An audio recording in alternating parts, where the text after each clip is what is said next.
What is up, wrestling fans? Welcome to the second Pay-Per-Viewpoint post-show of the day. We just got done watching NXT Deadline 2022 a few seconds ago, so we're going to break that down and talk about everything that happened here in case you didn't see it, and all the things I liked and didn't like and everything else along those lines. I'm your host as always, Tony Mango, flying solo again for this edition, but hopefully seeing a lot of you in the live chat. I see that people are potentially funneling in right now. Make sure that you are chatting it up there in the live chat. That's why it's a live chat, for you to be able to chat. But if you are listening to this after the fact, then hey, still leave your comments. Tell me what you thought about NXT Deadline and anything else that's going along there. Make sure that if you are checking this out on YouTube, that you show your support for what you enjoy when it comes to any kind of things on YouTube in particular. But you got that like button, you got that subscribe button, and you also have that little notification bell that goes next to that for your email alerts. That should already be set up, so that way you know when we go live for things like this. But if you start clicking around and you see other ways that you can help support us, one of those is that little thanks button that you can see there, which is basically a tip jar kind of option. And if you want to click the join button that's on here, that makes you an even more awesome person than you already are, because that is the same thing as the Patreon, where you get access to the Darkcast tier. You got to pick a poison where you can request certain special features and everything. Anything that you'd pretty much like us to do, within reason, of course, we will do, because that's the whole point, is you're directly financing that. But even $1 a month goes a long way to help support us and to help keep the lights on here and to help the morale going around, because hey, every time that I see we get a new Patreon subscriber or a new channel member or anything like that, it always gives me a massive boost for not even just the day, but the month basically at that point. So if you think we're doing some great stuff here and you think we're worth $1 a month, consider donating, because the more people that donate $1 a month, the more that we can do, the better content that we can bring you, and the more podcasts in general that we can do. So if you want to pick up some merchandise options, you got TeePublic and Redbubble as well. They are all on sale for the holiday season, and that is a great spot for you to pick up like a t-shirt or maybe like cell phone case or something. There's really far too many different things that you can slap these different designs on that I've lost track of, different types of hats and different types of, they have like A-line dresses and everything. So if you are interested in any kind of designs that I don't have up there, let me know and I'll try to do it. And if you are interested in a product that they don't have necessarily for the particular design or something, reach out to me, let me know. But those are some great ways to help support us. And another non-monetary version of this, just like hitting the like button and all, that you can help support us, is the fan feedback survey, where you can fill that out and let me know what you liked and didn't like from this year on Smark at Moment, both the website and the podcast. And that will go a great way into improving everything for 2023, which is something that I always take to heart and try to make sure that we make improvements as much as we possibly can. So if you are in any way thinking that you have an idea in mind of what you'd like to see going forward, or what you don't want to see more of, or anything along those lines, let me know by filling out the survey. Only takes a minute or so. But as we go along here with NXT Deadline, I'm going to be telling you my pros and cons and everything. I can see that Peter's in the chat here. What's up, Peter? Hopefully you enjoyed this. The setup for the whole pre-show and everything wasn't the way that it was supposed to be. They had basically said that they were going to talk about the entry for the Iron Survivor Challenge matches. And instead, as far as I'm aware, maybe I missed something just for a split second when I, walked to the other room for a moment, but I highly doubt I missed it. Roxanne Perez being number one was the only spot that they had said ahead of time. Carmelo Hayes, for instance, just said that he would be out when his music hits. That was about it. So really nothing at all happened on the kickoff. The only thing I guess that was of any other note was the fact that Brooks Jensen was trying to give some flowers to Kiana James. And she insulted him and said that he should wear a shirt that actually fits. So if you missed that half hour, you didn't miss anything. But I think overall, if you missed this pay-per-view, you missed some pretty good stuff.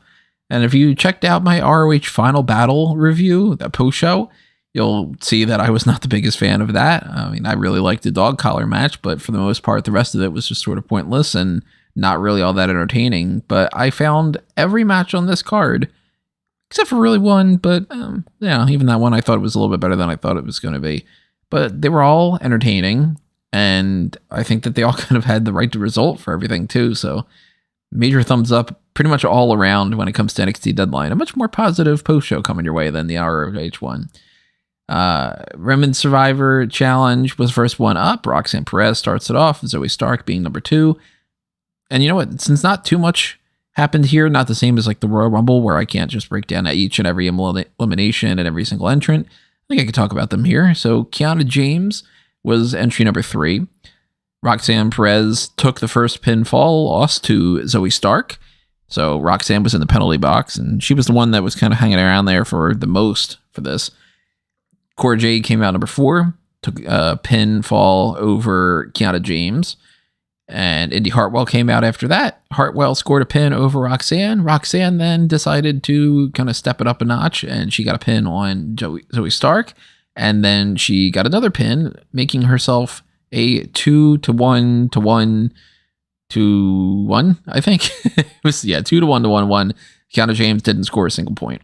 So with that 2-point score, eventually Roxanne won the match, and I think that was the right call. Roxanne, as we said, was the only babyface in this entire match, so she was the one that was pretty obviously going to win, with the only alternative being that if Indi Hartwell won, and then they kind of backtracked on the heel turn that's been kind of brewing for a while.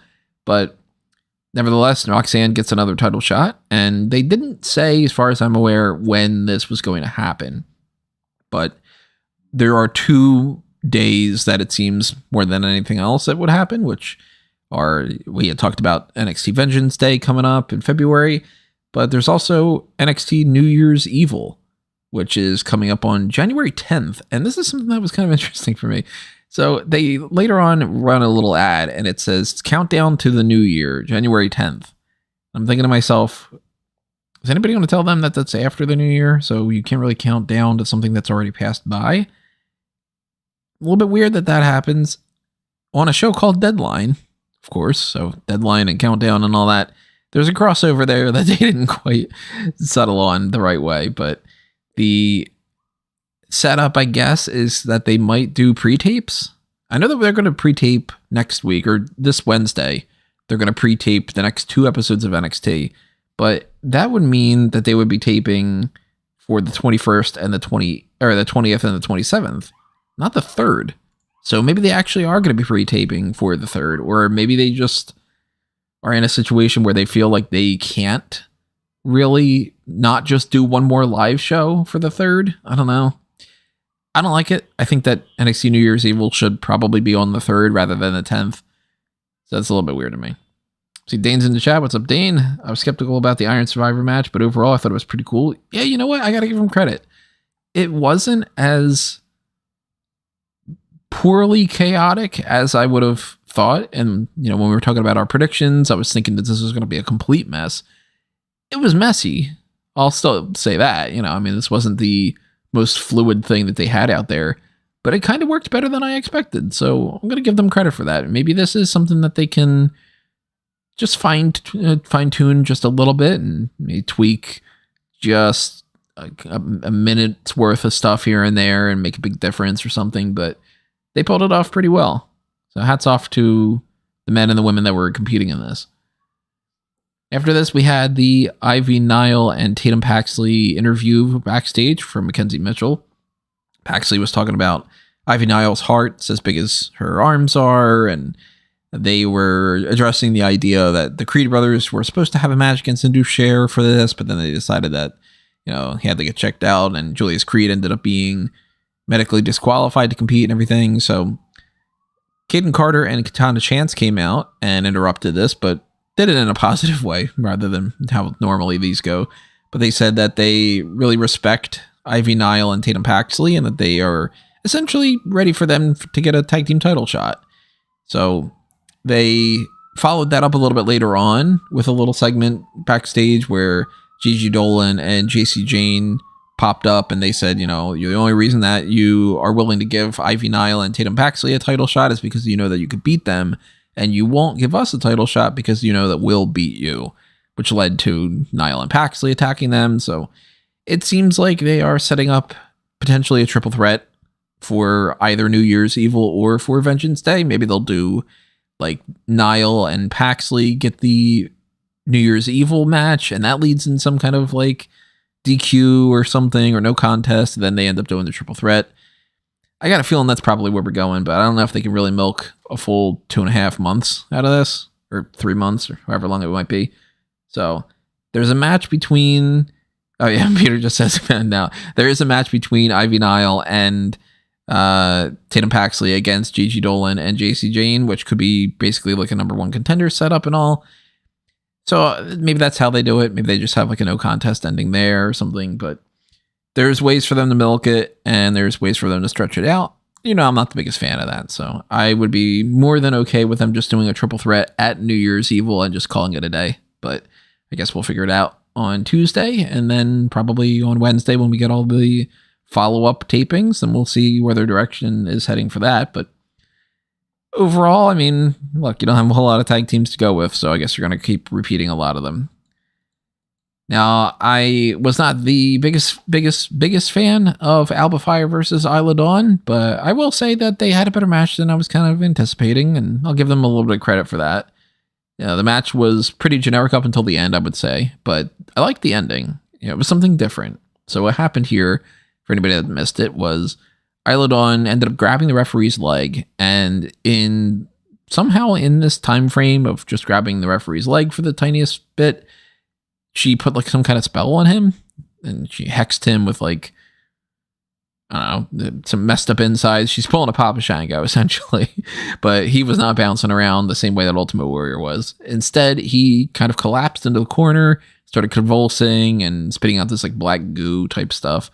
So that was during a time frame when Alba Fyre had hit a Swanton Bomb and was going for a pin. So the referee, of course, can't call for the pin. And in the meantime, when all these other referees are checking up on, I believe it was Felix Fernandez was the referee, that distraction was enough for Isla Dawn to shove Alba Fyre into an exposed turnbuckle. And look at that. Both the women's match from ROH for the title for that one and this one on the same night ends with an exposed turnbuckle spot.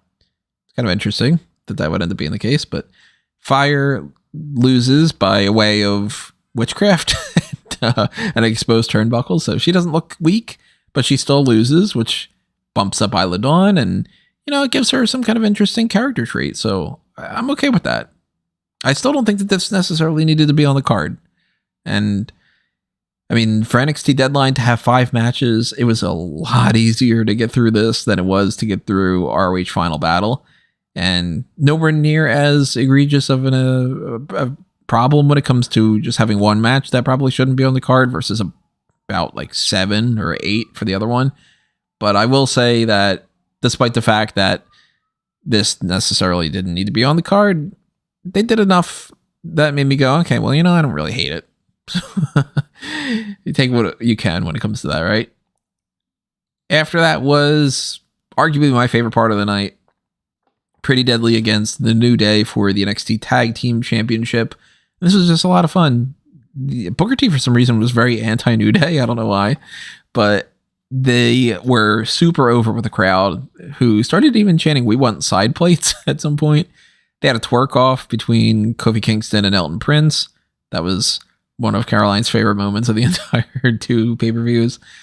And it was a very well-balanced match. Like, the New Day, of course, were showing off how they were the veterans, and they were getting one over on Pretty Deadly here and there, but Kit Wilson and Elton Prince were still getting their shots in. They're still having times where they're on top and, not being completely showed up. I remember at one point just writing down Xavier Woods is so good, he's constantly overlooked and underrated, because he just really is. Like, nobody gives him anywhere near as much credit when it comes to that. And they even did a good spot here where Pretty Deadly tried to do the fake I got hit with a title belt thing that Eddie Guerrero used to do. So they do that. They toss the belt to Xavier Woods. Before the referee turns around, Woods tosses it back to, I think it was Kit Wilson, who then doesn't know what to do with it. So he tosses it for some reason to Elton Prince. And then he tosses it to Kofi, who tosses it aside.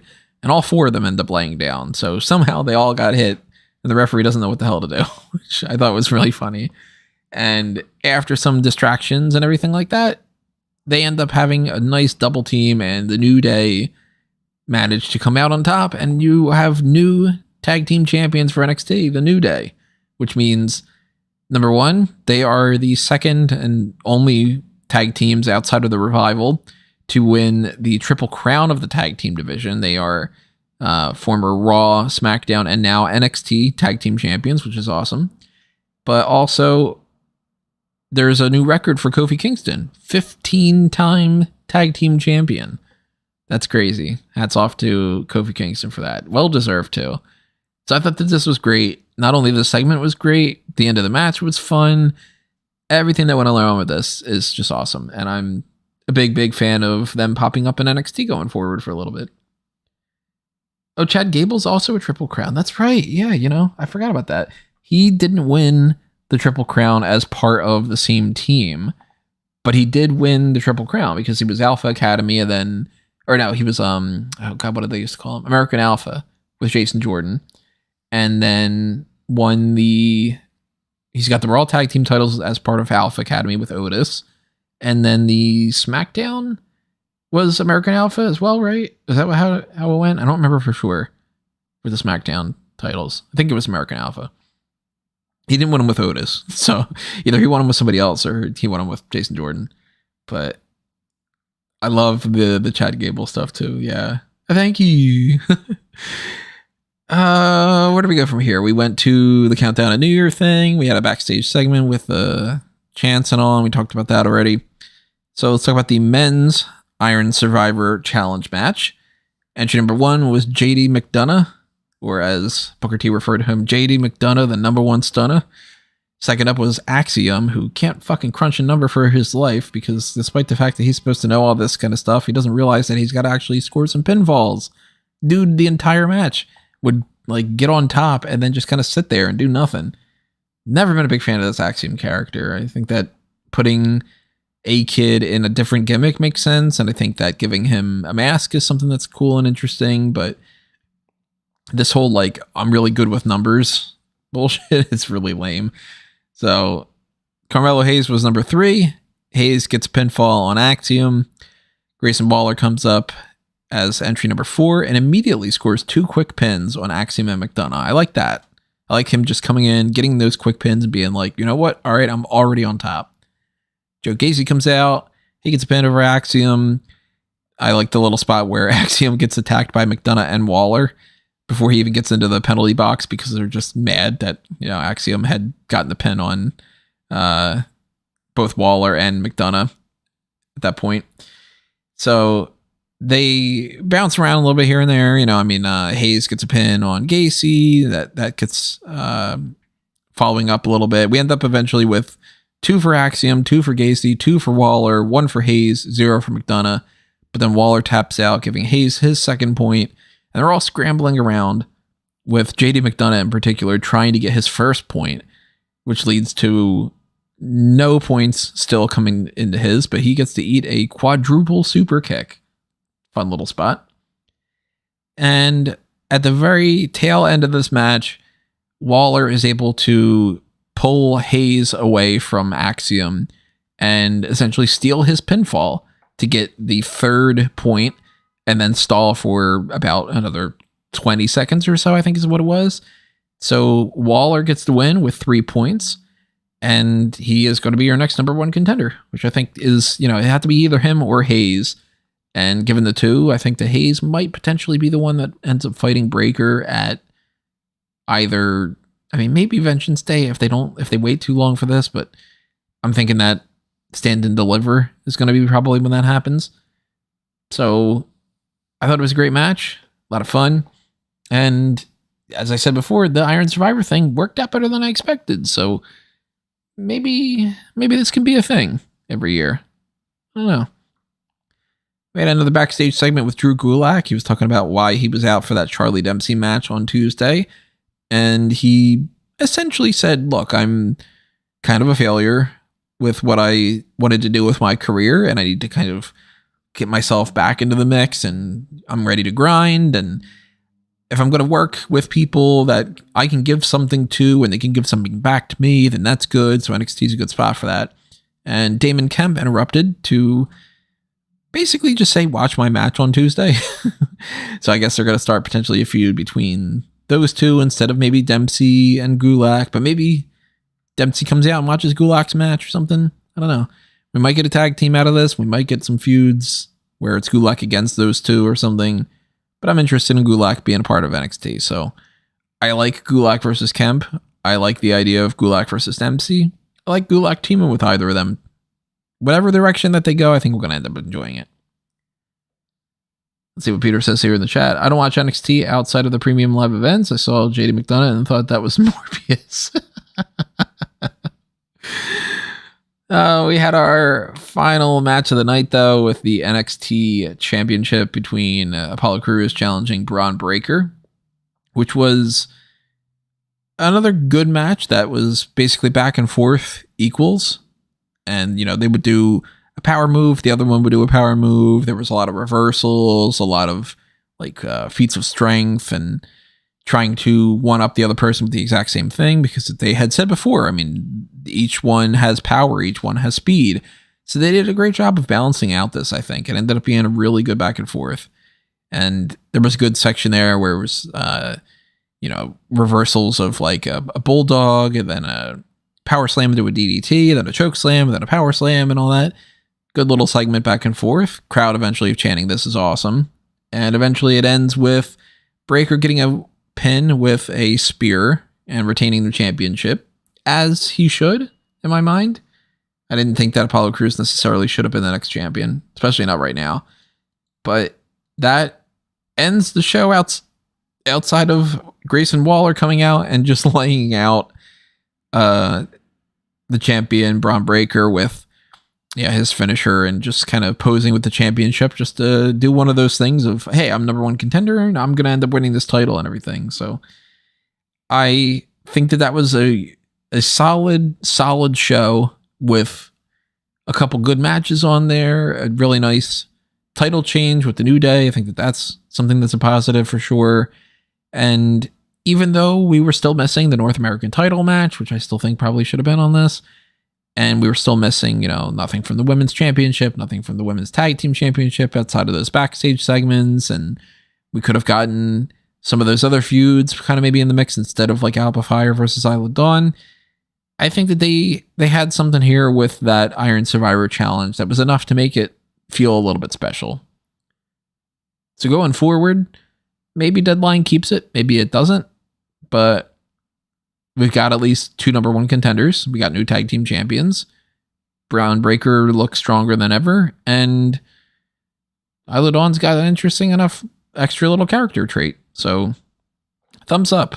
I mean, this was tighter and easier to deal with than the ROH show, and I think it accomplished a lot more, and I think that it is setting up the brand for a more interesting future than what we got with the ROH one, because that was pretty much like resetting the clock back to what it was before. And since we've done the ROH Final Battle post-show, it seems like the future of ROH TV is just sort of, we couldn't really do it, and we're going to just hang it out on the website. So, ROH is kind of supplemental to AEW in the way that NXT is supplemental to the main roster. But if I got to compare the two, I mean, NXT is kind of winning out tonight at the very least. Give them that credit. So I enjoyed this better. I want to know if you saw both of them, which you enjoyed better. You got to pick. I'm not going to let you say both.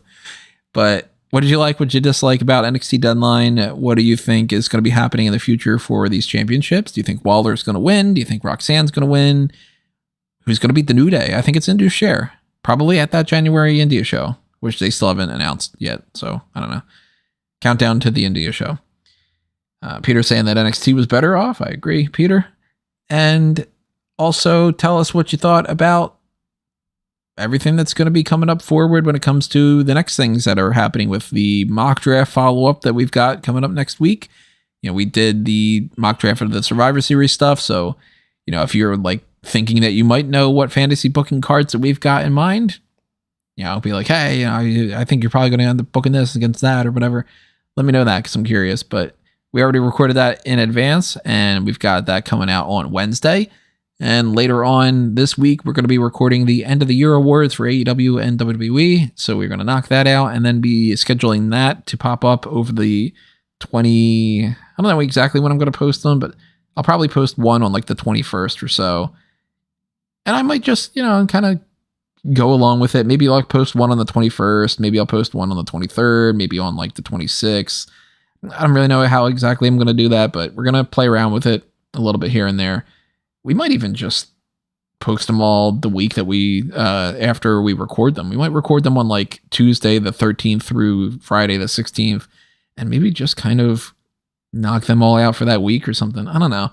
We haven't quite figured it out yet. So stay tuned to the channel, stay tuned to the website, and you will get your end of the year award content coming up soon. And we also have that fan feedback survey. So I'm going to be talking about whatever that feedback was that you guys sent to me and rounding that out at the end of the year. We got another episode of the hot tags coming your way too this week. And I don't know if we're going to do another one the week after that, but we might have at least another one after that. Maybe not necessarily the other week.